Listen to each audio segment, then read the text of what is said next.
Welcome to selfdiscoverymedia.com, where we discover the communities that are making a difference in the lives of others. Our self-discovery is something we are all making on our life's journey. Here you will find the people that will be your guidance, that will be your inspiration, that will be there for you in support on your journey of life. Do enjoy. Our next show is... Good morning, good afternoon, and good evening, everybody. Welcome back to another edition of An Author's Kiss, right here on selfdiscoverymedia.com. I'm your host, Sarah Troy, and my wonderful guest today is Charlie Sheldon. We're going to be talking about storytelling. We're going to be talking about wonderful things that he writes. He has a Strong Heart series, and this is exploring ancient legends and the origins of modern humans about 70,000 years ago. He also explores the struggles between development and preservation, and the dangers of the zealotry. Sorry, couldn't get my tongue around that. Coming of age, and what makes a family a home. Along the way, there is much he can share about hiking, backpacking, Pacific Northwest and Olympic National Park, seafaring and survival. He's also a water dowser and has many stories to tell about that as well. I do recommend you go to his site and look at all his beautiful stories. But we're going to be talking about that today, about storytelling of the past, because when we understand what has been, we understand what is now and what we need to do in the future. So welcome to the show, Charlie.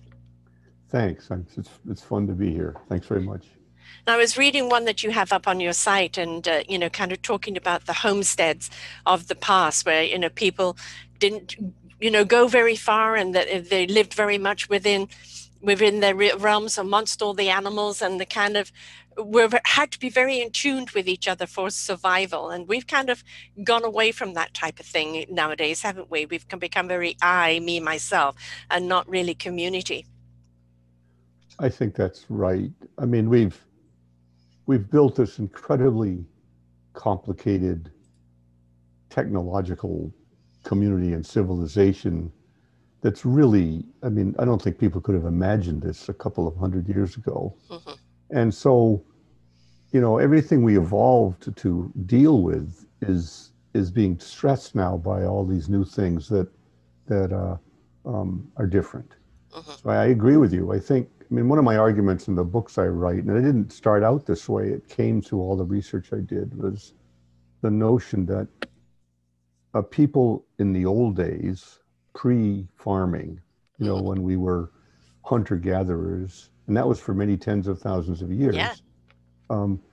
During most of that time, if not all of that time, and you never hear about this, we were not the apex predator. Human beings were not, they didn't rule the earth then. Mm. There were all these very large, very nasty animals that fed on humans. Mm-hmm. Mm-hmm.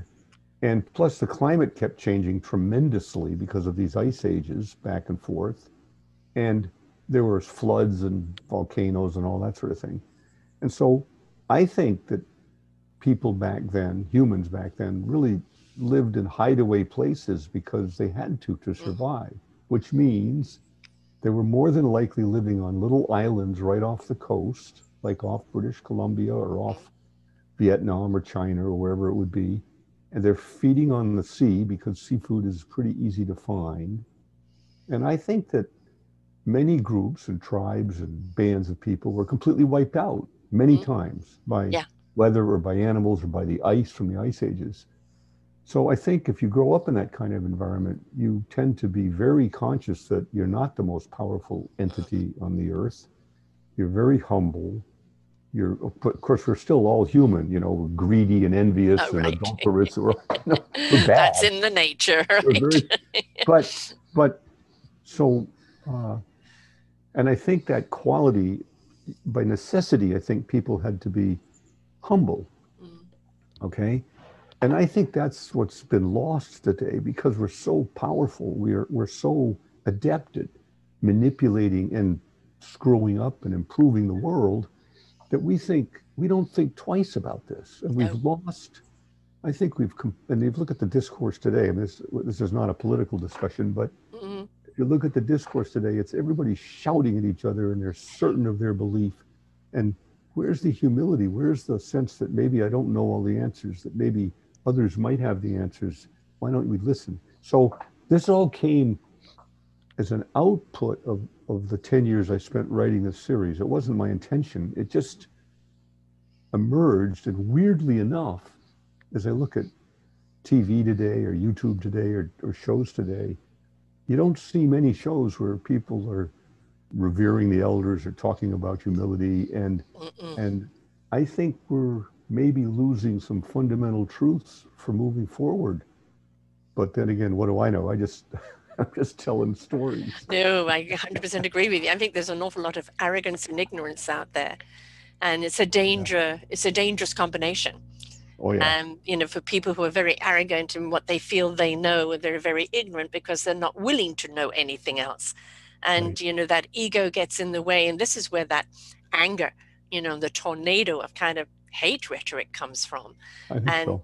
I think if we, you know, we say to people, don't get stuck in your past, your personal past, because you're always meant to be in flow and moving forward. But if we do not look to the past and learn from it, we're going to repeat it. But there are some things that do need to be repeated because they were really deeply rooted in the soil and they really worked. And that, you know, humility is one, community, being there for each other, a sense of togetherness, because that's how they survived. I'm always referring to the village mentality. Everybody in that village had a role to play, including the village idiot. Everybody had a role to play. And if they didn't play it, the village was weak. So everybody had to step up and be there for each other.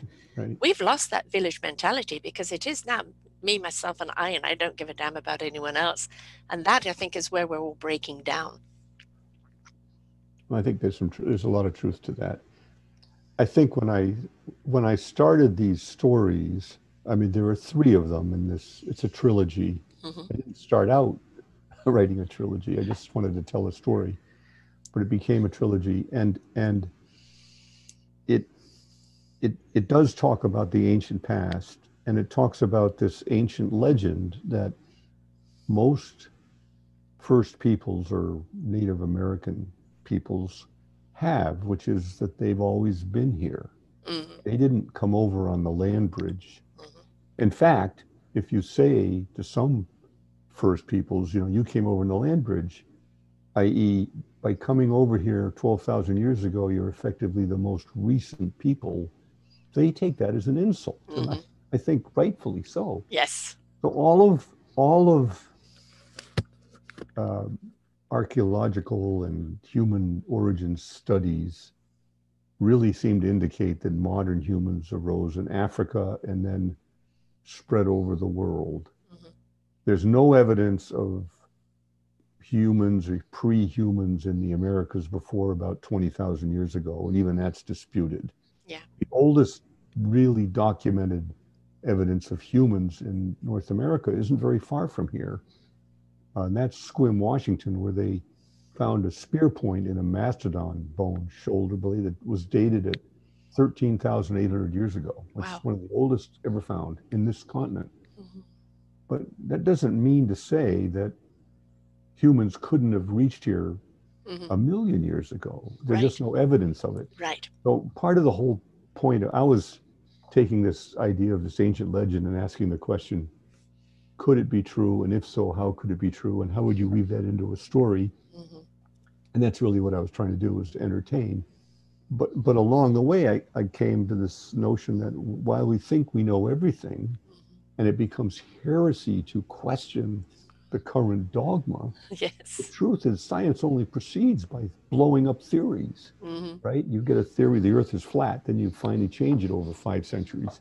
Well, so part of this whole effort was an effort to get people to see that we don't know as much as we think we know, and things could change tremendously. And then, of course, underlying all of that, back to your point about stories, was, in my view, the thing that made we humans modern, i.e.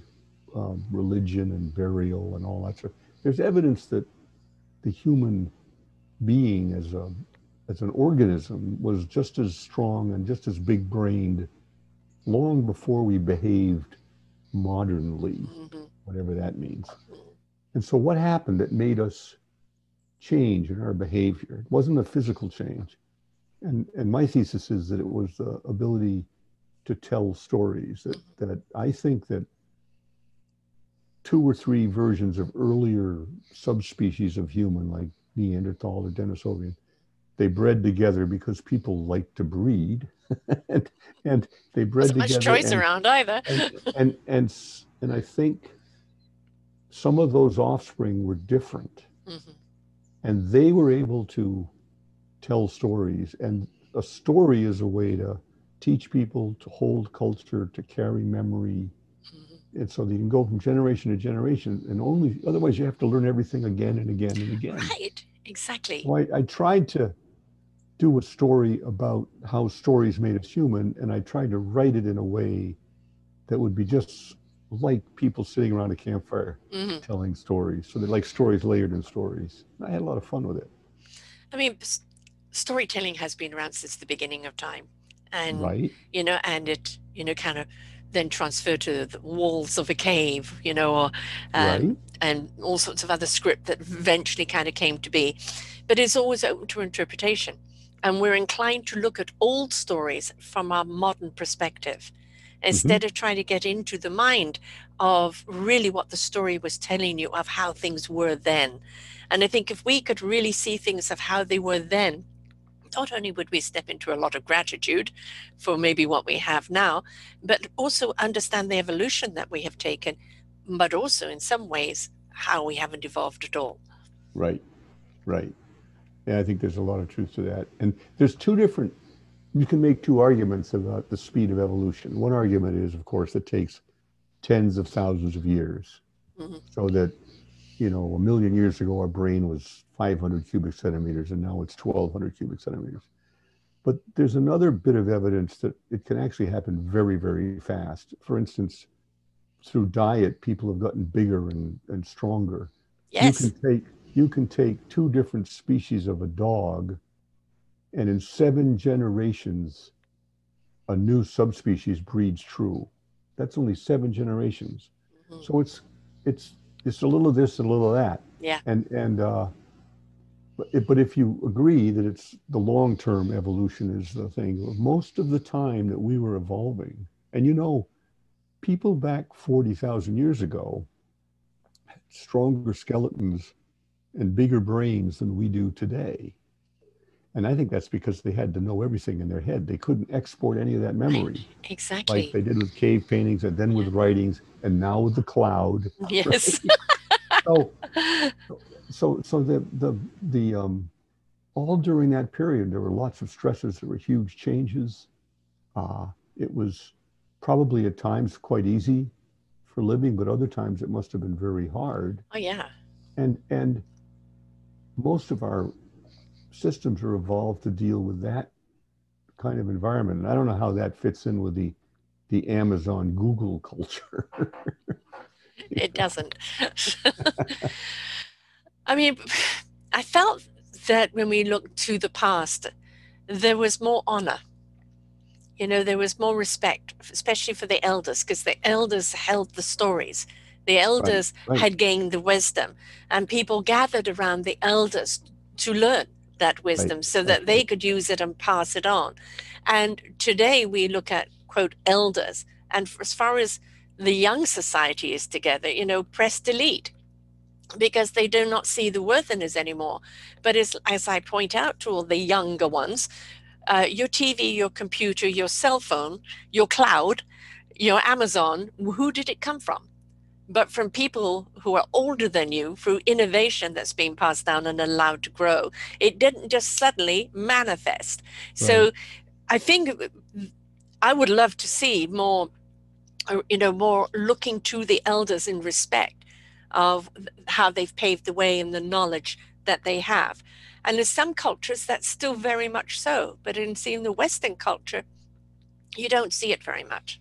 I agree. I think it's yeah, it's changed. And I think some people could argue that the system of commerce that we've developed drives elders away from extended families and so on.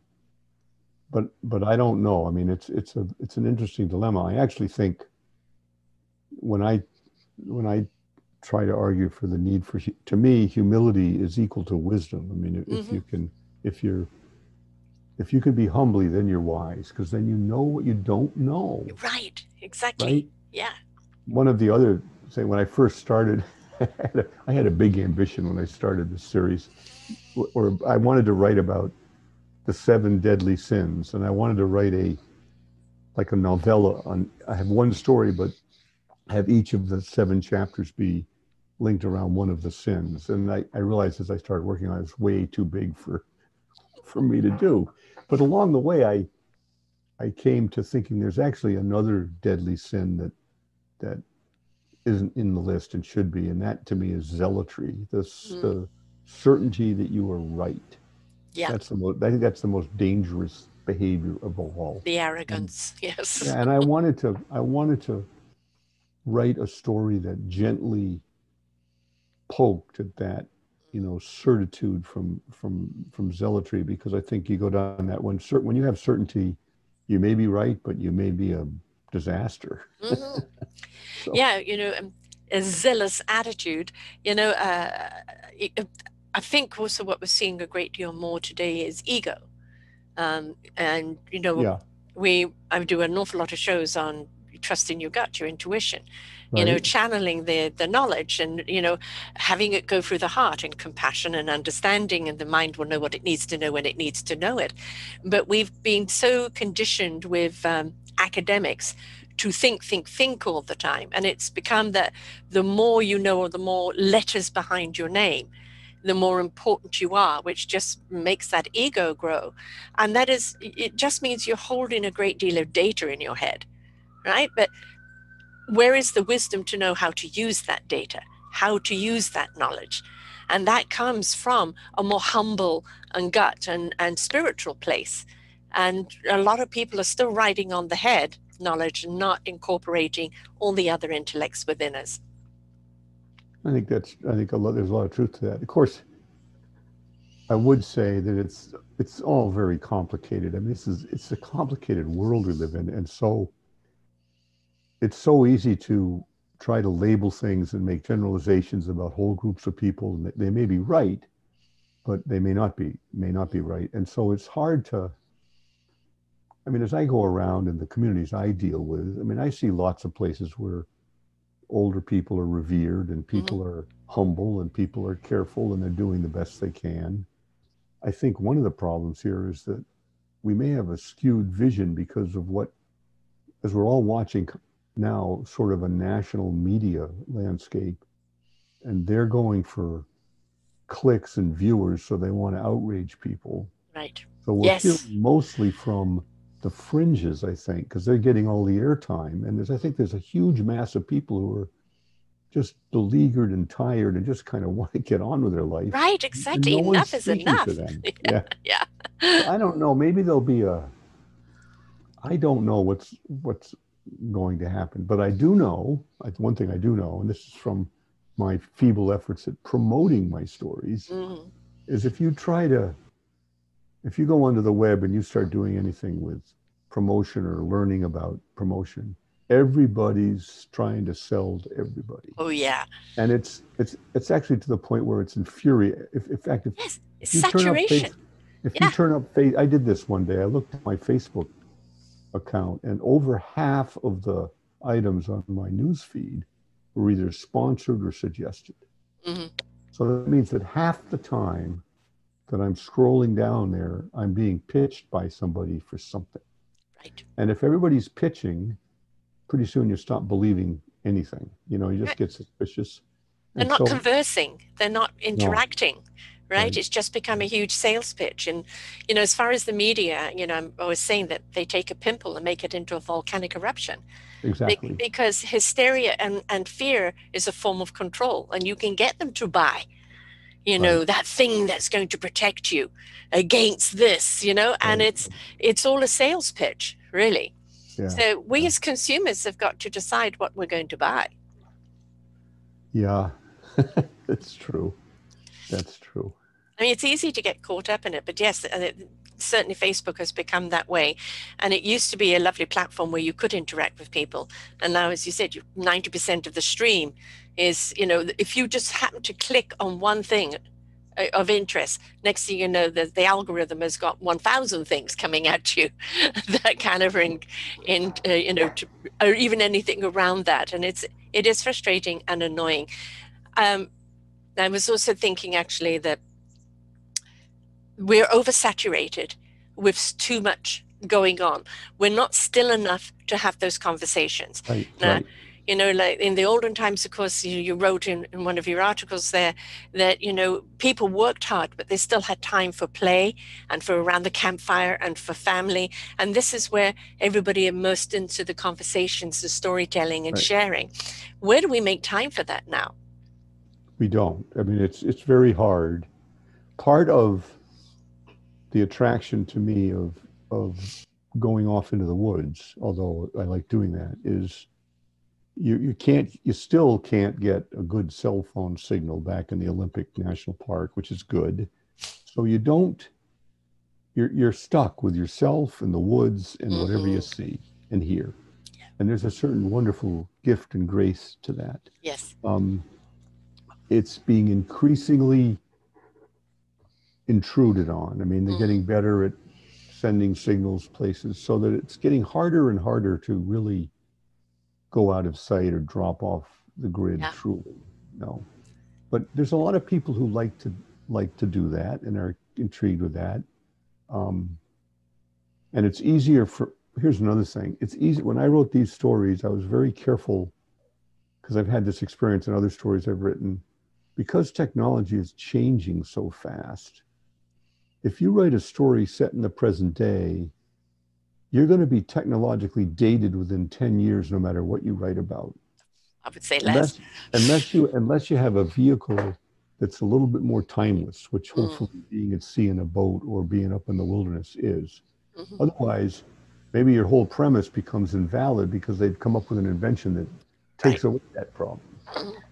So it's difficult to write a timeless story about how we are as people in a rapidly changing technological world. It's hard to do that. You can watch a TV show, you can watch a movie, and you don't need to know what era it is because you can tell by the hairstyles and the computers and the phones, right?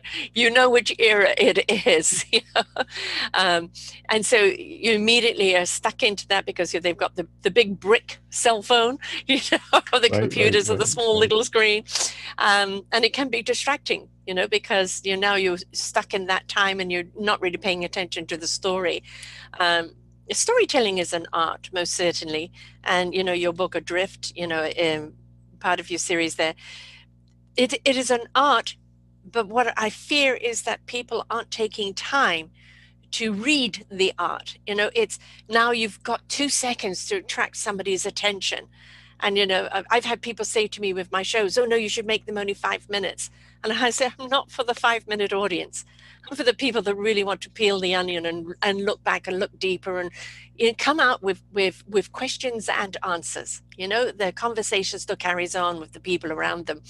Why have we become such an instant satisfaction, which doesn't satisfy anyone, right? So what we can learn from the stories of the past, take your time, be immersed, truly listen, learn, respond to what you have heard from your heart, not just to respond. There's so much we can learn from the past of just slow down and take your time. But we seem to be on this fast track all the time that I've got to be over there and I've only got this and da, da, da. And it's like, you're missing out on life. Well, that's true. And what I try to do in the goal as a writer, as a storyteller, the highest goal for me is if you can write something that the person who picks up the story to read it disappears into, gets lost in it, can't put it down, doesn't want to. And if at the end of the story they're still asking questions about, could that be true? Could that have been true? I'm sorry it ended. That's the highest goal you can ask for. And I think even in the short attention span, people, just like people like to go to movie theaters and sit there for 2 hours being entertained. Mm-hmm. I think a lot of people, even the ones who like 5-minute increments, will love to curl up with a book and get lost in that story. I mean, I know for me, the feeling, I mean, there's two feelings. One is a feeling you start reading a book and you think it'll be a good book, and then you lose interest. You know, you Yeah. don't grasp the characters. That's a disappointment. But the other side of that is you fall into a book that you just know you're happy. You're just there, and It transports you. Yeah. yeah. And it's happened to me all my life with different books. And the time it happened to me in a series was when I was a freshman in college a million years ago, and I found the book The Hobbit, and then I found the trilogy. Yes. And I disappeared in my room for a week to read that trilogy. I read it 3 or 4 times since. It's a great series. Yes. But you can't assume people don't have any attention span. You got to give them something worthy enough of their attention. You know, and if they in my series, which has a little magic realism in it, there's a certain proportion of readers who just can't go there. You know, they just can't suspend disbelief. And yet there's another proportion of readers who love that stuff, right? And so, at least in my experience, the most people who get into the stories I write, I think they like them, most of them. Women really like them because the women in my stories are ornery, tough heroes, right? They're, and part of that was intentional. Part of it was, if you write a story about a wilderness adventure survival and a grand quest, and you got a troubled kid, it's usually a troubled boy if it's out in the woods, because that's the sexist way we think of things. So I decided, let's get an ornery, difficult girl and have her be the hero. Yeah. You know, and have all the women be and part of the whole purpose is you can turn everything upside down and it's still realistic if it's presented well. Yeah. Right. And that's the advantage of our imagination. We can picture things.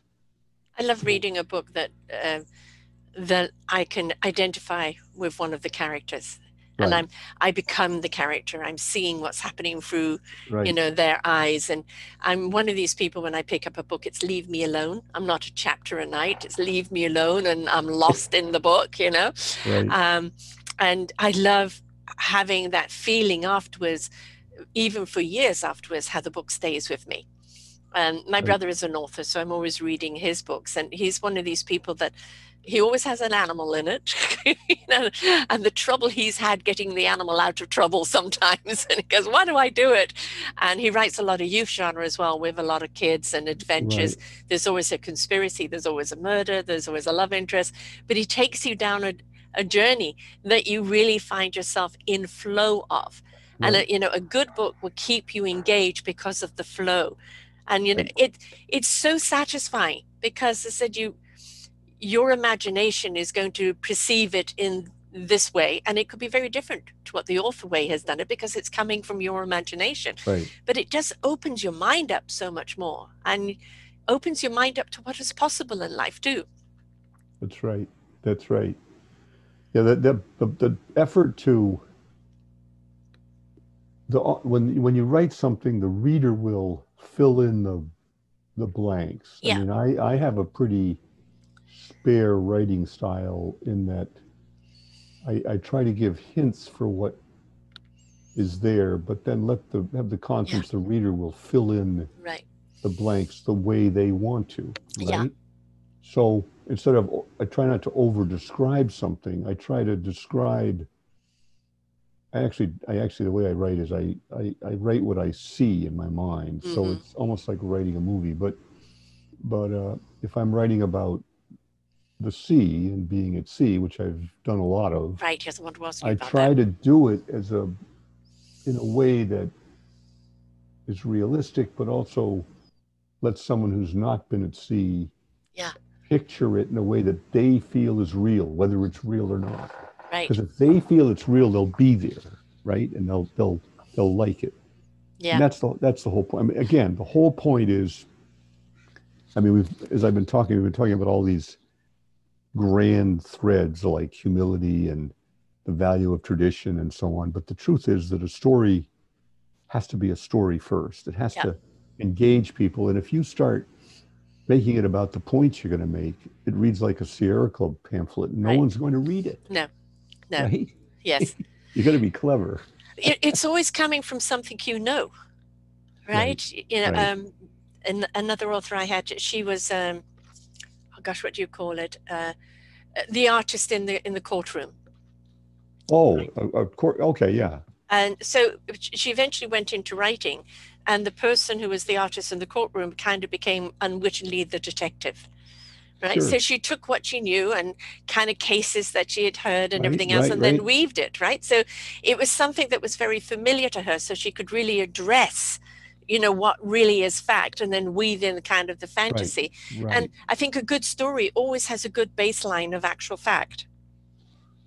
Right. It has to. And it has to, at least for me, I mean, I try to write about what I've either seen or done a lot of research on to understand or talked to people. Like, for instance, there's a section in my book Adrift where the burning ship, which has been abandoned, is just drifting out there, and a salvage company is trying to go out and grab the ship. And the ship's dead in the water. It has no power. It's been drifting for days.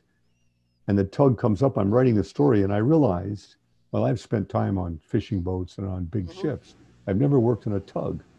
So I don't know how you hook up a ship if there's no way to pass a line from the ship to the tug. Right. But I had all these LinkedIn contacts in the marine industry who were tugboat guys. And so I sent a broad query out saying, look, here's the situation. And I got this flood of answers from guys explaining exactly how to do it. So that's how it happened in the book. Yes. Yeah. And so, you know, when you watch a movie, and if something is actually bizarre, but there's a sense of reality to it, you buy the bizarre. And then there's the other times it's like, no, I can't buy that. There's not a thread in it. Or, you know what I mean? It's like, how did you get from there to there? You didn't show me that. And, you know, and it's unreal. So we like to have a fundamental truth thread going through something. You can take us up to the stars, you know, or deep down into the ocean waters, but we do want to know there's a thread of truth in there, even in fantasy, because it's what grounds us and what makes something feel possible, and, you know, it could possibly be. I love reading a fantasy book and afterwards going, this could happen, or this is happening in some different level. You know, I love that. Well, I mean, it's not giving away anything, but in the first book, Strongheart, Sarah, the girl, who hates being out in the woods. Good name, by the way. Yeah, she sees this bear and draws it very accurately, but it's not a bear that looks like any bear we've ever seen. And 2 days later, because they don't believe her, she gets really pissed off and walks away and disappears. And when she comes back, she tells this impossible story. And I've written the book such that it's always ambiguous about whether was this just a dream she had, or some genetic memory, or was she really somewhere else, time traveling or universe traveling. It's never clear in any of my 3 books, I think. So some readers, there's a small proportion who just don't even want to think about it. Right. But there's some readers who think it was a dream, right? And other readers who think, nah, she came up with some archival memory. And then there's another group of people who say, no, she went dimensional through a portal travel into another. And I love it. It doesn't matter whether it's real or not. What matters is that the story that happens in that period is relevant to the events of today, and the reader's there with you. That's what matters. Right? Yeah. You want something actually to feel real to you. You know, it doesn't matter which world they've taken you into. Why do we love? I mean, look at Lord of the Rings and The Hobbit and everything, you know, and the world of all those wonderful different creatures. I mean, I often refer to the elves of the saying at the end there, you know, the elves, it's their time is over. It's now time for man, right? You know, there's so many beautiful, poignant lessons in it, you know. That another one I absolutely love is Philip Pullman's Golden Compass trilogy, Northern Lights. I haven't read I highly recommend it. I think you will love it. It's one of those books that so stayed with me.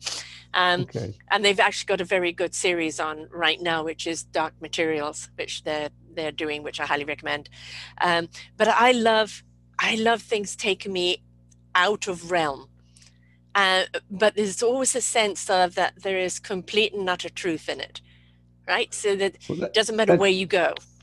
That's particularly important if you're writing about something that the reader has really no experience in. Mm-hmm. Like if you're writing about being at sea, most people have never been at sea, really. Mm-hmm. So you have to figure out a way so that they can think that what being presented to them is probably the way it is. Right. Relatable. Mm. And that means they have to know enough. And I had a challenge with my book Adrift about terminology, because that's always a delicate thing. And I eventually decided, you know what, I'm just going to tell the story and I'm going to use the terms that people use. And if people want to look them up, let them look them up. And actually some people did look them up, but other people said, you know, I didn't understand the terminology, but it didn't matter. I was with the story. And I was just going to get the story. Right. And so it's always it's easy to talk about it after you've finished the story, but while you're in the process of doing the story, it's a matter of faith. What I did do, especially for my writings about these dreams or whatever back in the ancient past, is I did a couple of years of research about the ice ages and about human development and maritime travel, all this ancient stuff. And so I had a basis in evidence, right, that I could work from. Yeah. I don't know whether it's accurate or not, but I figure, well, it's believable enough. Yeah.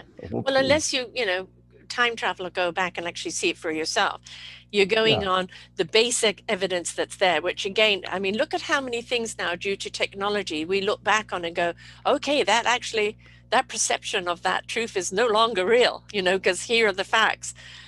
Because we unravel things with our technology. We can see how old things are, the origins and everything else, and it changes. The pyramids, for instance, there's a wonderful pyramid in Bosnia that's huge.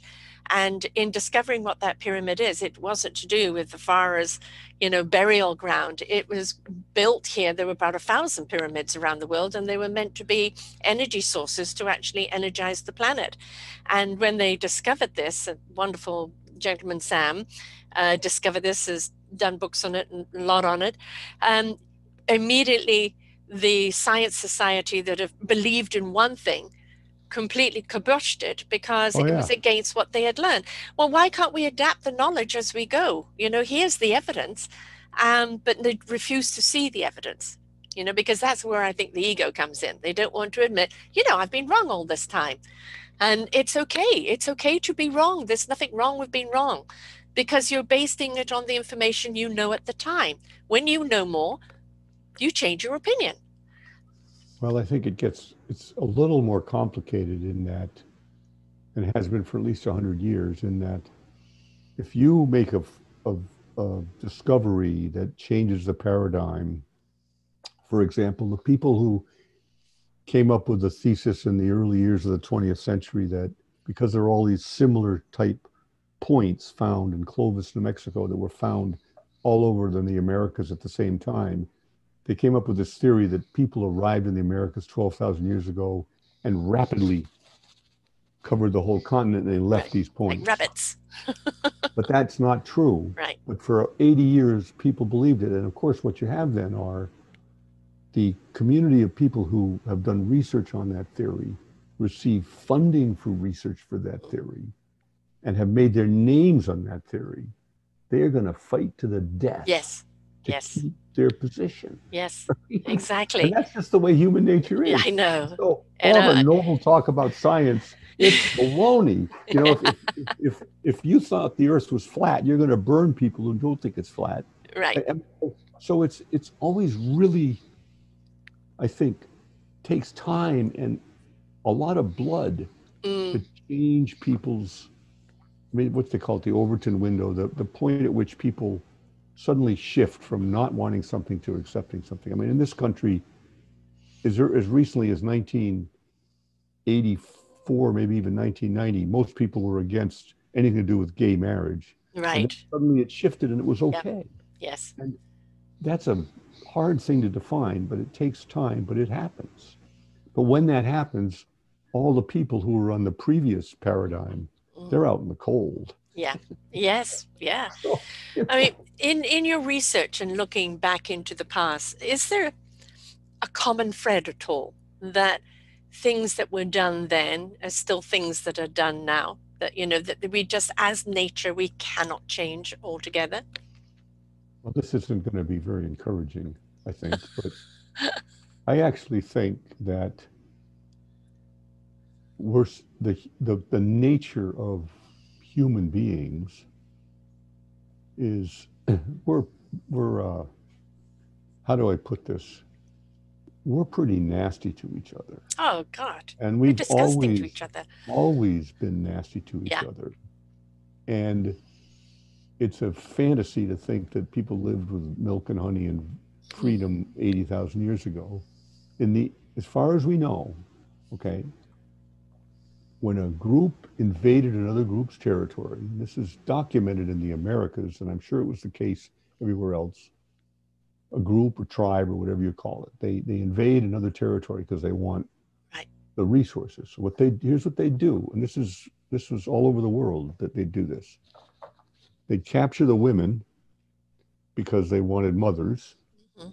They'd capture the kids because they'd raise the kids as members of their group because life was precious. Right. And they killed all the men to Yeah. a person.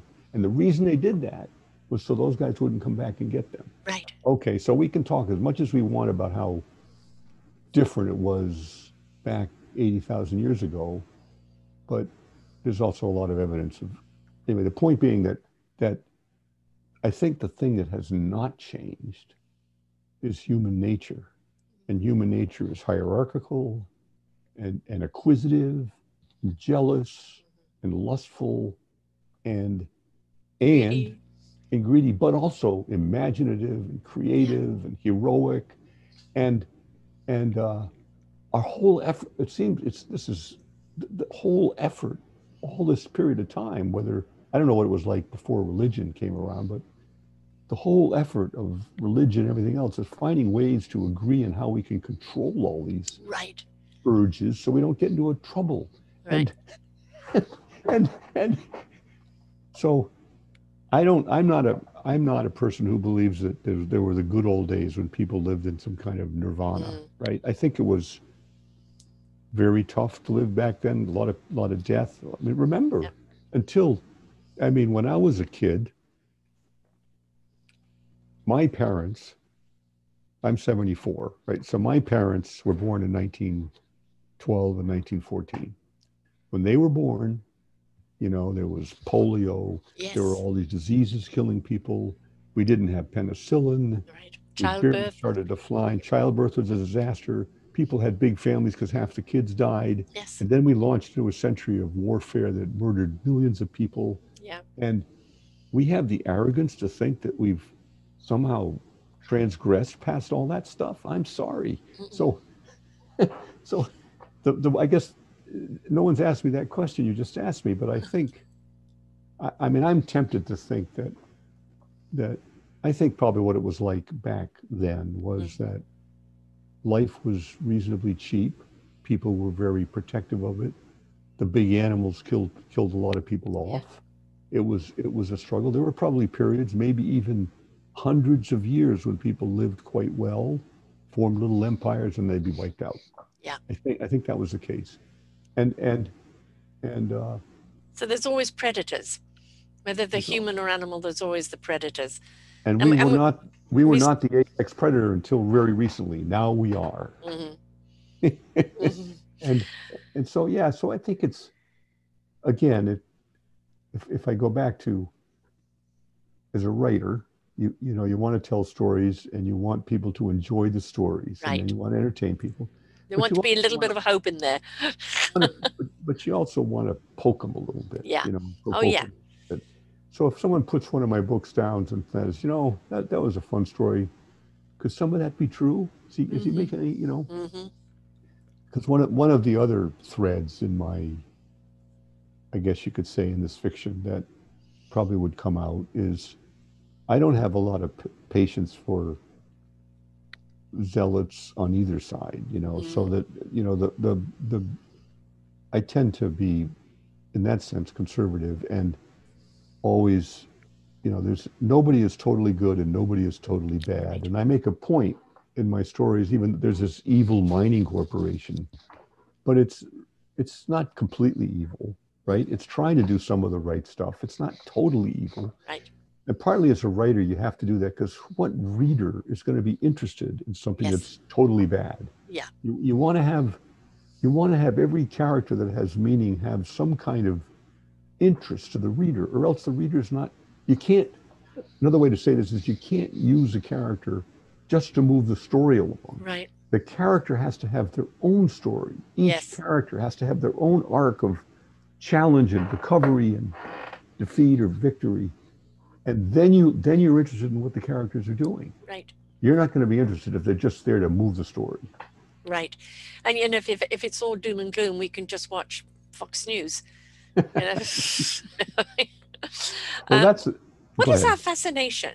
What is our fascination with doom and gloom? I don't know. I think, well, maybe we're a little bit easily bored. We're intrigued by the horrible, maybe because in the old days that helped protect us by being hypersensitive to what could go wrong. Maybe there's a part in each of us that likes to see the suffering of others because that means we're not suffering. Right. I'm sorry, but Yeah. Yeah. And so, but I also think that, and this is back to your question, what's changed? Right? The human nature has not changed, and No. I think there is this tribal element in us where we put ourselves above the other, and once the other is no longer human, we'll do anything to that other. I mean, it's horrible. Yes. And now what we're doing is it looks like we seem to be more and more siloing into these silos where people look at other people not as fellow citizens who have differences, but as non-humans or the enemy. Well, that doesn't promise very well. No. No, the thing is, a lot of what we're seeing is always inciting the hate instead of inviting the compassion. Why is a person confused, ignorant or arrogant over their ignorance? Why is it that they're unwilling to learn? And what can we do that can make it more available for them to want to learn or want to expand their knowledge? We've all got free will, and it's up to each and every one of us to step up. And whatever bed we've made it. If you don't like lying in it, then change your bed, right? So we're not very good with change, I've noticed. And if you had the adventurers that would leave the village and go and explore, and we love exploring. Certain amount of us love the exploratory nature of what is out there, the wondrous world. But there are others that just are so fearful of change and lock themselves up in it and doomed to repeating the same old pattern because they're not willing to change. So I think humans we've got so much potential, and we're absolutely incredibly creative and wonderful creatures when we choose to be.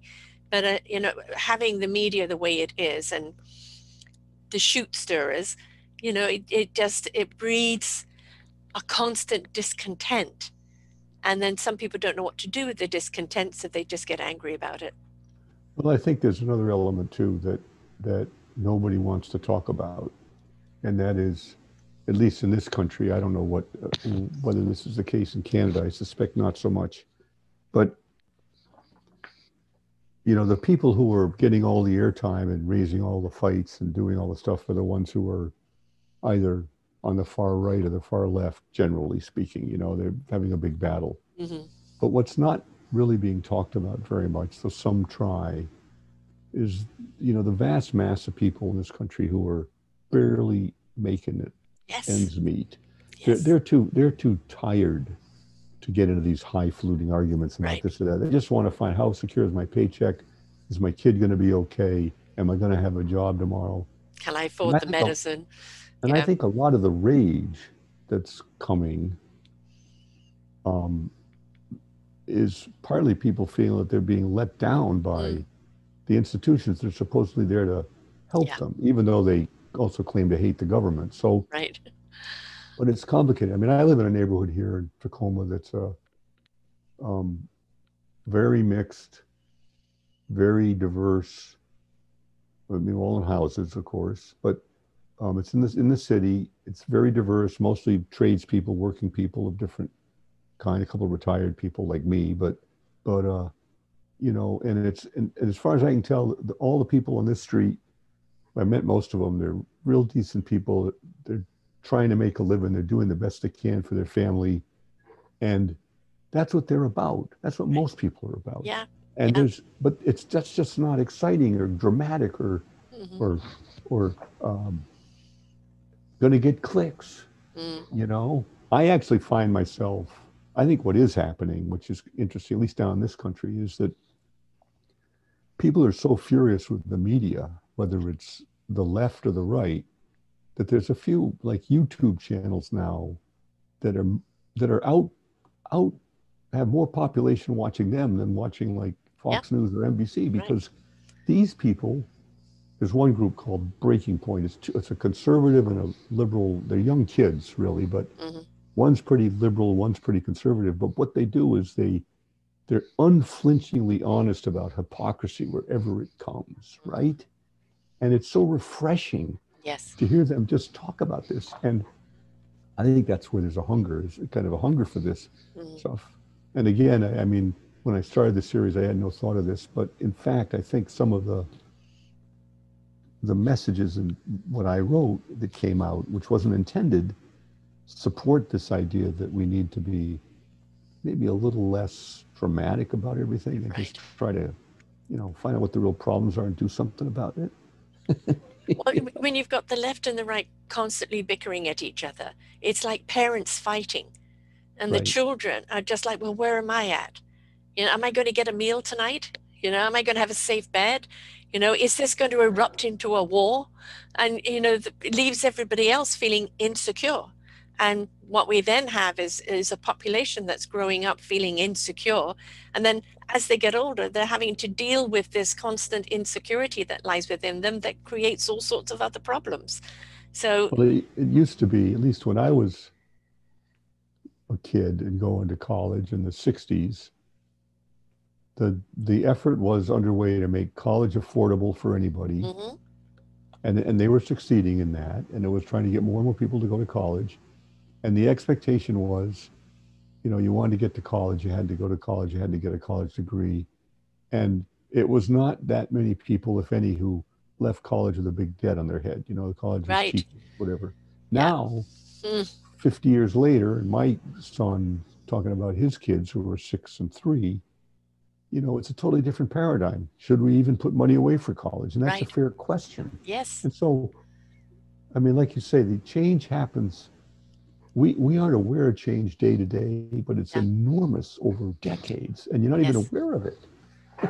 No, I did a show recently of somebody that actually helps the kids get into top schools.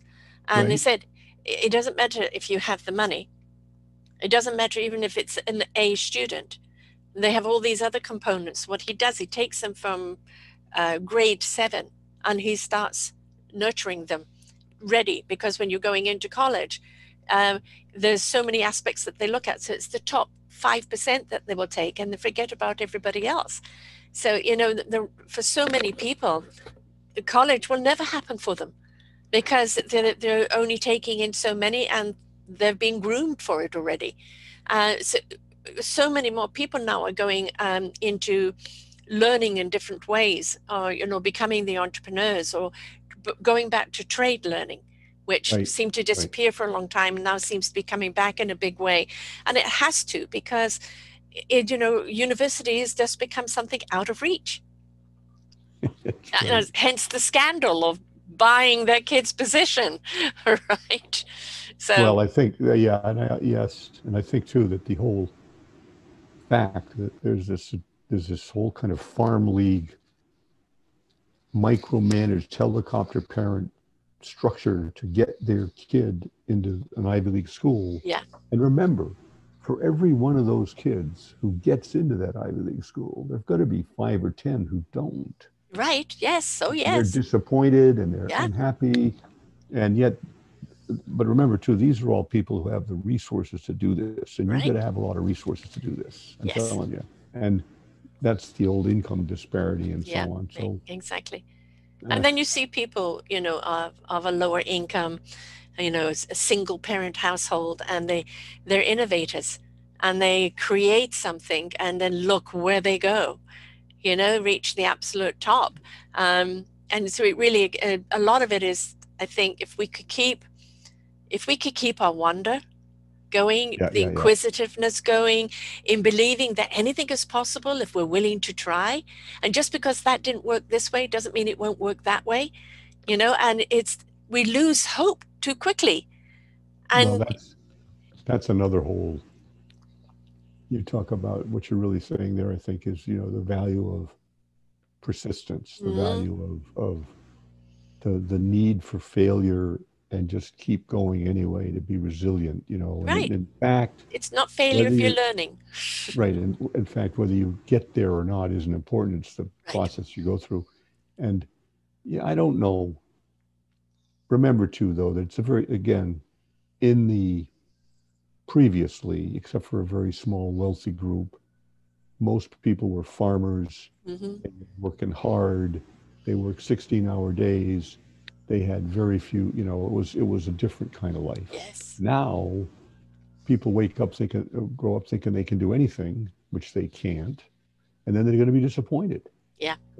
So I don't know what the solution is. That's why I'm not a politician. Well, it's interesting. In the last couple of weeks, I've had two young men on that went down the entrepreneurial road, failed, got up, did it again, and then turned to alcohol or turned to drugs and turned to that until eventually, when they reached rock bottom, they actually got up and went and did what they were meant to do.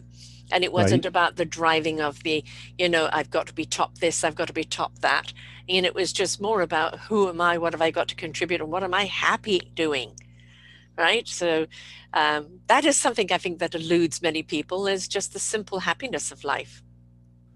Well, again, back to my point about humans in general. I'm not sure that happiness seems to be an invention of the 20th century in some ways. That nowadays people are raised thinking that's the goal, to be happy. It didn't used to be that. The goal used to be to feed yourself, or to, Yes.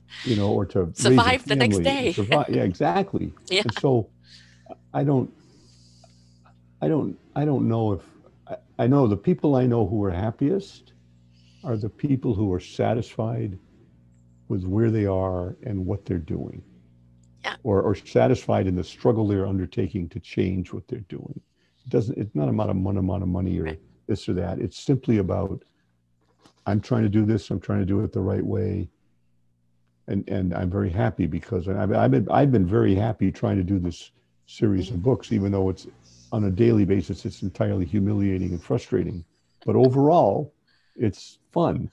Well, I call it the gratitude attitude. When you're grateful for what you've got, right? And Yeah, don't, we've all got lack of something, but don't focus on the lack, focus on what you have, right? absolutely.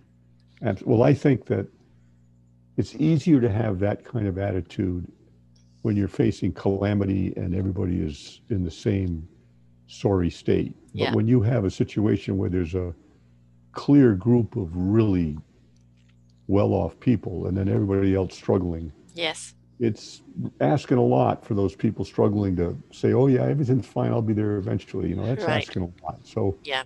I mean, I do worry a little bit that people talk about the pitchforks and Yes. that could happen. I don't know. I think Well, in a my, way, it did. January 6th. oh That. no, I think January 6th was, what I think is that January 6th was, I'm sorry to say this, but I think January 6th was the beginning of what's happening, not the end. I think Hmm. that I think that because the people who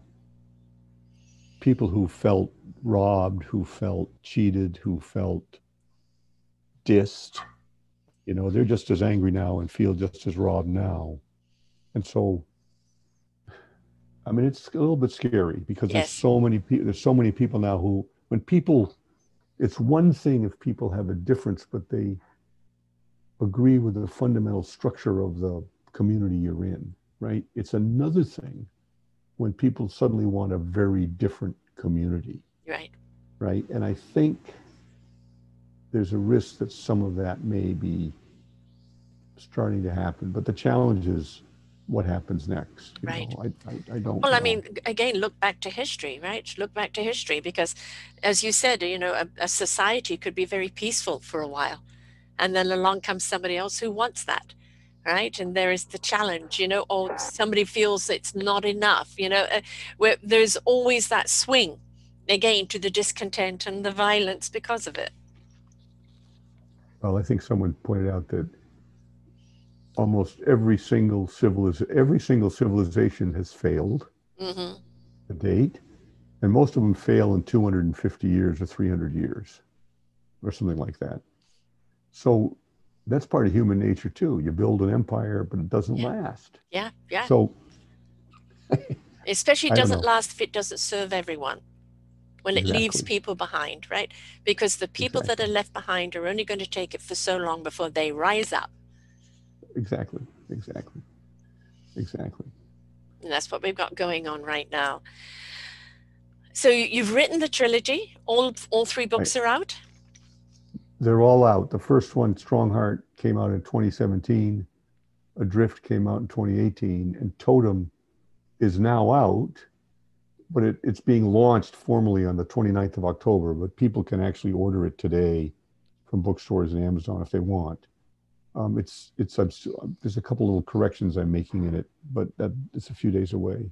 So yeah, the trilogy, it's finished, it's complete. I was very anxious that it would never get completed. You know, it's complete. So it's a body of work that if someone wants to dig into it, they aren't going to be disappointed that, oh, where's this next book? You know, Right. that's fine. But the books are also pretty much standalone books. I mean, I wouldn't say reading the third one first would make sense, but Right. you can certainly read the other two um, Out of order. in either order. Yeah, How so many that's years did it take you to write? well. There's two answers to that question. But I mean, I started noodling around with this idea in 1990, Wow.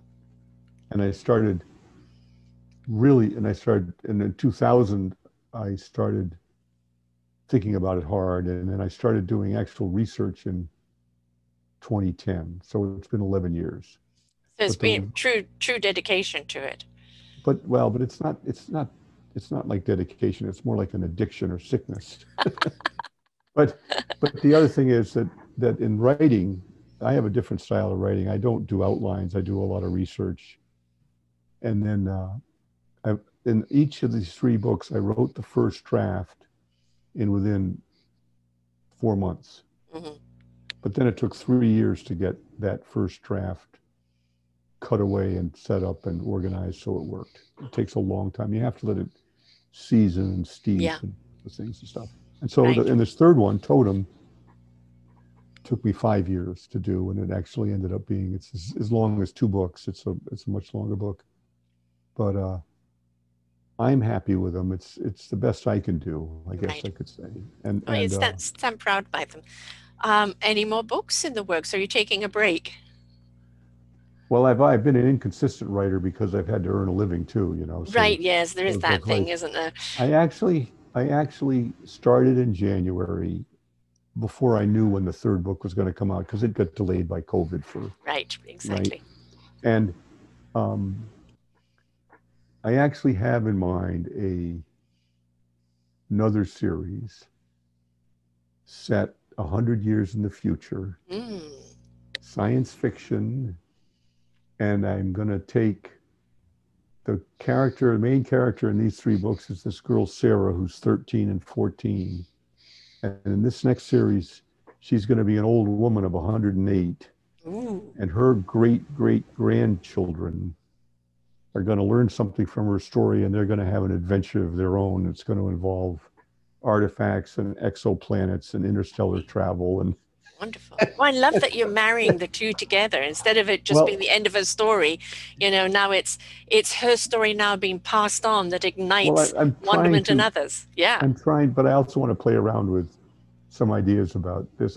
But again, as I tell you this, if I go ahead and do the whole series, the final thing will have no relation to what I just told you. But that's Well, the way that's it what works. happens when you write, right? Is that you have a preconceived idea and then the fingers get going and like the characters kind of form themselves and take you on a journey. You can read back and go, oh, okay. That's true. The characters absolutely lead the story. I did a lot of research for this, like last December and January, and then the third book appeared because of COVID, and then I was working on that. I've been working on that. But yeah, I want to get into it. I'm looking forward to. Well, I really do love the marrying of, you know, her at the other end of her life being an inspiration, you know, for the younger generation. I think that is a beautiful synergy. So keep that one in. Don't get deterred from that.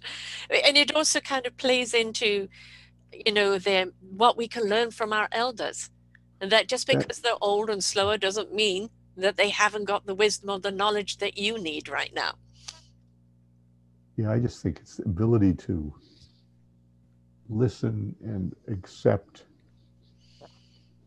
I mean, I think honestly that the traditions in many First Peoples or Native American, and this may be true of other indigenous people too, but you know, talking about 7 generations in the future and what's happening, that's so important. Yes. And that seems to be, I honestly think the only thing that will bring that back is some big crisis that people have to deal with, because we humans are notoriously bad at anticipating bad things and doing anything about it. Yeah. I mean, you know, I was saying 30 years ago when Al Gore started talking about global warming, I thought to myself, you may be right, Al. I'm not sure he is right, by the way, but that's another long story. But you may be right, Al, but good luck in convincing people in ahead of time that they got a crisis on their hands. Exactly. You know, it's got to be at your door before anything happens. Well, and that is human nature, isn't it? It's only when it slaps us in the face do we go, oh, okay, what was that? You know, you've got my attention. And then if it doesn't apply to me immediately, then we dismiss it, right? Right. Yeah. Right. Yeah. Well, the one thing that could happen that could really upend things is if it turned out there was clear evidence of not only of interstellar life, but sentient beings. Get ready. That's going to really upset people. Turn us upside down. I'm looking forward to it. I think they're staying away going, oh God, can't we wait a few more 1,000 years for these guys to evolve, but there won't be a planet left. Right. So I know sometimes we can look at humanity and just go, oh God, I just, you know, can't take it anymore. And then other times we hear stories and see things that people are doing and go, and that's the kind of humanity that I really want to feed and support. So, but yet we are so slow to learn. Like, I mean, look at technically what we are able to achieve in a short period of time. It's miraculous. But why can't we evolve? You know, in our humanness, in our compassion and our caring for each other. What gene is still inside of us that's still got to battle on? Well, I think, unfortunately, I'm afraid that if you know, into the idea that evolution takes a long, long time.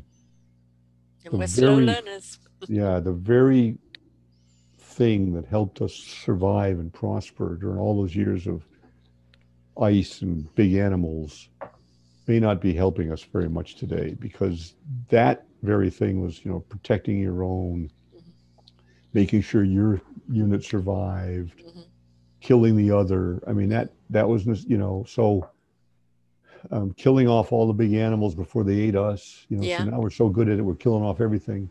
Yes. So we're very good killers. We are. Yeah, we've got that down. We are. Any which way we can, right? Yeah. I think actually, you know, I would have it that both men and women give birth. And I think, right? Because I think if it was both of you as giving birth, it might be a little less eager to eliminate. I actually think that the solution there is to give every male child a vasectomy, which because that can be reversed. And when you want to have a kid, you reverse your vasectomy, and that way, birth control is not an issue. You know, the problem of abortion is probably not an issue. Men aren't going to go for it, but that's the answer. No, definitely not. You know, it's all up to the woman, unfortunately. But yeah, I mean, that's not likely to happen anywhere in the near future. But, you know, I do wish that we as human beings would learn from the past, the good things, you know, be aware, like we're still repeating that pattern, right? And that pattern no longer serves us. You know, we've seen it over and over again. It does not serve us. But what does serve us? And if we can go back to that community, go back to supporting one another instead of constantly competing, we just may stand a chance. But let's learn from the past so we can move more productively to the future. She says with a sigh. How do people get hold of your books and also your website? Because I do encourage people to go to your website because you've got lots of lovely stories in there. Okay, so the website is easy to find. It's my name, Charlie Sheldon, IE, CHARLIE, SHELDON, the number 2, charliesheldon2.com. Actually, if someone Googles my name, Charlie Sheldon, that website comes right up. It's called Stories Made Us Human. Wonderful. That's the website. And on that website, you can read about the books. You can order the books from bookstores or from Amazon. And as you say, there's a bunch of little, I started that website a few years ago, and I was using it pretty much just to record stuff that I found interesting as a place to store it. But now I'm using it. I'm hoping people read it because I just think there's a subject I'm interested in. If people are not interested, fine, but some of them are, you know, and it's fun to write about. And yeah. And if people want to make comments, they can make comments and we can get in discussions. I think it's great. You know, it's just a way of, again, of I like the Pacific Northwest. I like the theories of ancient humans, and it's a fascinating subject for me. So, and I like good stories. Right. So hopefully I've written a few. Right. I'm actually looking at your site right now and I don't see the book. So what would it be actually under? Can you scroll down on the site? If I go to reviews, would it be in there? No. It doesn't. No. You've got reviews, humility, Olympic Peninsula, sea stories. It came up on review. The title page didn't come up then. Nope. Oh. Nope. I'll fix that. Let me fix that. Okay. All right, great. Yeah, because it says books up at the top there, but the books aren't showing up. Just to let you know, because we want the people to go there and see that. Oh, that's a disaster. Yeah. So we want people to see that. I highly recommend they read the stories. I've read a couple of yours, and you really do take people. I like it when you leave people with a thought. That's interesting, you know, and want to know more or chew it over. You know, it's like a nice flavor left in your mouth, and a good storyteller will do that. You don't want it to be, what book did you read last week? I can't remember. You know, you want it to be, oh, I recommend this. So that is a good storytelling. You've done your research, you bring out some different points of view, and really it's you know, food for thought, which I like. Well, thank you. I enjoyed it. I'm just checking here on my little handheld just to see if when I go into the site. I'm looking at it here too. So I'm just going to go to your .com and see what happens. And nope, still no books. So we'll get that corrected so people can go in and see that. Oh, the bookstores you've got there. Oh, yeah. The Three Tales are right. Yes, it comes up now. Did you get it? Yep. Three Tales Adventure, Survival, Coming of Age, Ancient Truth. That's the title page, and should be anybody going into the site. That's what comes up. It says Three Tales. And then if you scroll down, it's each of the books with a little bit about the book. Right. And do you have a cover for the new one coming out so people can register for that? if you go down further, you'll see that. I mean, it should show three tails, and it shows strong heart and then adrift and then totem. It should. Okay. All right. May have to fix that one too. Oh man. All right. Thank you. That's right. You know, this is technology, right? It's absolutely wonderful, but it gets glitches, and that's the thing is, we can always fix it. That's always the thing. So, but also they can get all the books on Amazon as well, right? They can. They can also go to any independent bookstore and order the books through them. Wonderful. And I'd hope people would do that, because I like support the local bookstores. Definitely. Right. Yeah, that would be great. Well, thank you so much for sharing with us, Charlie. And, you know, your dedication to your writing and the storytelling and opening up the world. And, you know, we can look at the world and go, oh my God, not again. And then we could also look at it and go, oh, how wonderful. Look at how change has happened. So learn from the past so that we can have a better future, right? I agree, and I will, as soon as we're off the phone, I will go to work on my website. Right. All right? Yes. Thank you. Thank you so much. And to everyone else, remember, please don't look at your elderly as a waste of space, a waste of air, or taking something away from you. Stop, listen, learn, because they have so much to share with you that can help you in your journey of life, and also have some respect. So until next time, bye for now. We hope that you enjoyed the show. You will hear many shows here on selfdiscoverymedia.com. We have new shows for you out every week. Just find them on our podcast or What's New. If you feel that you have something to share that makes a difference in the lives of others, or you too feel that you could be a host, please contact me at info@selfdiscoverymedia.com, and we will be glad to speak with you. Have a wonderful day.